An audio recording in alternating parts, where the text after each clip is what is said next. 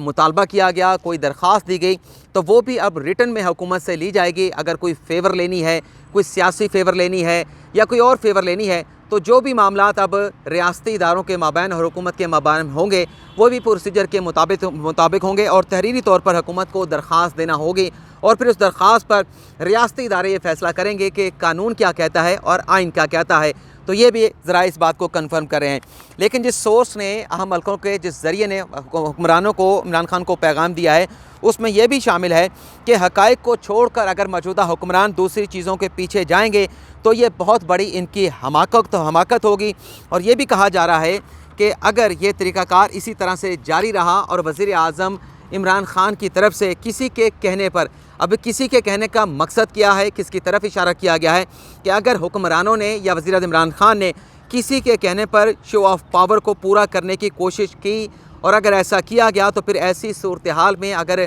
हमें ये फ़ैसला करना पड़ा कि हमने हुक्मरानों का इंतखाब करना है या रियासती इदारों का इंतखाब करना है, तो हम किसी भी सूरत में रियासती इदारों की जो इज़्ज़त है, जो तकरीम है, जो वक़ार है, उस पर किसी किस्म का समझौता नहीं किया जाएगा। अब आपको बता देते हैं कि ये मैसेज किसकी तरफ से दिया गया है। ये मैसेज दिया गया है मुस्लिम काफ के जो सेनेटर हैं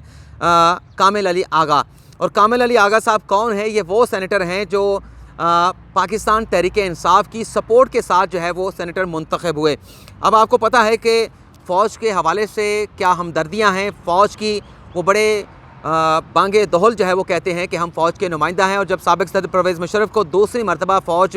वर्दी में सदर मुंतखब करवाना था, तो चौधरी परवेज़ इलाही ने बड़े वाज़ेह अल्फाज में, बड़े साफ़ अल्फाज में कहा था कि हमें 10 मरतबा भी अगर परवेज़ मुशर्रफ को वर्दी में सदर मुंतखब करवाना पड़ा तो हम उन्हें सदर मुंतखब करवाएंगे। तो अब कामिल अली आगा साहब ने एक TV प्रोग्राम में बैठकर ये पैगाम जो दिया है, ये जो गुफ्तगू की है, ये किसी तरीके से भी जो है वो हुकूमत के लिए जो है कुछ अच्छा या नेक शगुन नहीं है, बल्कि एक अलार्मिंग सूरत हाल है कि हुकूमत के जो इत्तेहादी हैं अब डायरेक्टली इनडायरेक्टली जो उनके नुमाइंदे समझे जाते हैं, उनकी तरफ से हुकूमत को पैगाम देने का सिलसिला शुरू कर दिया गया है कि आप फ़ौज के मामलात में मुदाखलत ना करें। फ़ौज के मामलात में अगर मुदाखलत करेंगे तो आपको वही नताइज फ़ेस करना पड़ेंगे जो इससे पहले नवाज़ शरीफ या मोहतरमा बेनज़ीर भुट्टो को फ़ेस करना पड़े। साथ ही साथ कामिल अली आगा ने उस प्रोग्राम में ये भी बड़े वाज़ेह अल्फाज में कहा कि अगर हमें ऐसी सूरत हाल रही और किसी के कहने पर हुक्मरान शो ऑफ पावर करते रहे, फ़ौज के मामलात में मुदाखलत करते रहे, तो फिर हमें अगर किसी एक का इंतखाब करना पड़ा तो हम इदारों के वक़ार पर किसी किस्म का समझौता